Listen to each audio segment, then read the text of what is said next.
రైతన్నలందరికీ నమస్తే. ఈరోజైతే మంచి శుభవార్త అయితే తెచ్చిన. ఎవరైతే ట్రాక్టర్లు ఇట్లా కొనుక్కోవాలనుకుంటున్నారో చూద్దాం మరి ఈ సబ్సిడీ వివరాలు, అట్లనే ఇది ఎట్లా అప్లై చేయాలి, ఇది ఎవరికి వర్తిస్తుందో. ముఖ్యంగా ట్రాక్టర్ల మీద 3 లక్షల నుండి 5 లక్షల నుంచి సబ్సిడీ అయితే వస్తుంది. ఈ సువర్ణ అవకాశాన్ని అస్సలే మిస్ చేసుకోకండి.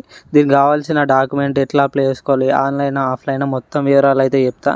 ఫస్ట్ ఈ సబ్సిడీ వివరాలు ఏంటి అంటే, ముఖ్యంగా ఎవరైతే ఎస్సీలు లేదా ఎస్టీ రైతులు ఉంటారో వాళ్ళకి 50% సబ్సిడీ లభిస్తుంది. అంటే ట్రాక్టర్ ధరలో సగం, అంటే ఒక 4 లక్షలు అనుకో ట్రాక్టర్కి, 2 లక్షలకే మనకి ట్రాక్టర్ అయితే వస్తుంది. సో ఇట్లాంటి అవకాశం అయితే అస్సలు వదులుకోకండి.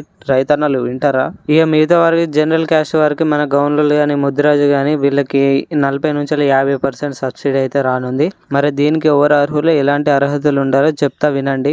సో దరఖాస్తుదారుడు ఖచ్చితంగా రైతు అయి ఉండాలి, పక్కా రైతు అయి ఉండాలి, పట్టదార పాస్బుక్ కూడా ఉండాలి, కనీసం 1 నుండి 2 ఎకరాల భూమి అయితే తప్పకుండా ఉండాలి. మీకు ఇక్కడ గతంలో 7 నుండి 10 ఏళ్ళ ముందట అయితే ప్రభుత్వం నుండి ఎలాంటి ట్రాక్టర్ సబ్సిడీ అయితే ఉండద్దు.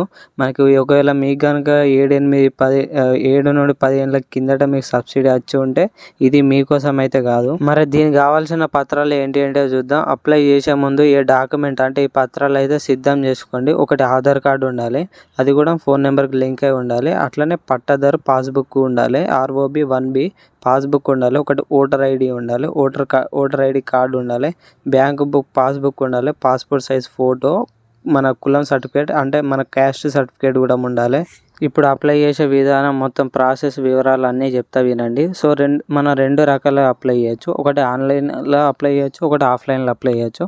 ఇక్కడ ఆన్లైన్లో అంటే మనం మీ సేవకు పోయి డైరెక్ట్ అప్లై అయితే చేసుకోవచ్చు. వీళ్ళు ఏం చేస్తారంటే agrimachinery.nic అనే వెబ్సైట్లోకి పోయి మనకి ఇక్కడ అప్లికేషన్ అయితే ఇస్తారు. ఇది మన ఫోన్లో కూడా చేసుకోవచ్చు. వాళ్ళని తెలిసిన వాళ్ళు ఉంటే వాళ్ళతో కూడా చేపియండి.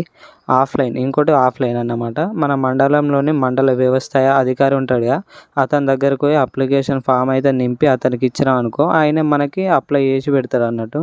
ఇప్పుడు మరి మన ఎంపిక ఎట్లా చేస్తారు, మన అప్లికేషన్ని, మన పత్రాలని వీళ్ళు ఎట్లా ఎంపిక చేస్తారు అనేది చెప్తా. మీరు అప్లై చేసిన తర్వాత మీకు అధికారులు అయితే కొంచెం భూమి వివరాలు అవన్నీ చూస్తారు. అవన్నీ చూసి ఇక్కడ మన ప్రభుత్వం అయితే అప్రూవ్ చేస్తుంది. అప్రూవ్ చేసిన తర్వాత ఎప్పుడైతే మన ఓకే అయింది అనుకోండి పత్రాలన్నీ, అప్పుడు మనకు ఒకటి ప్రొసీడింగ్ ఆర్డర్ అనేది, లెటర్ అనేది మన ఇంటికి అయితే వస్తుంది, మీకు ఇట్లా వచ్చిందని. అప్పుడు మీకు కావాల్సిన ట్రాక్టర్ కంపెనీ, అది మరి జాన్ డీర్ ఏదో మహీంద్రానా ఏ ట్రాక్టరో ఆ కంపెనీ సెలెక్ట్ చేసుకుంటే ఆ ట్రాక్టర్ అయితే మనకి సగం రేటుకి వస్తుంది.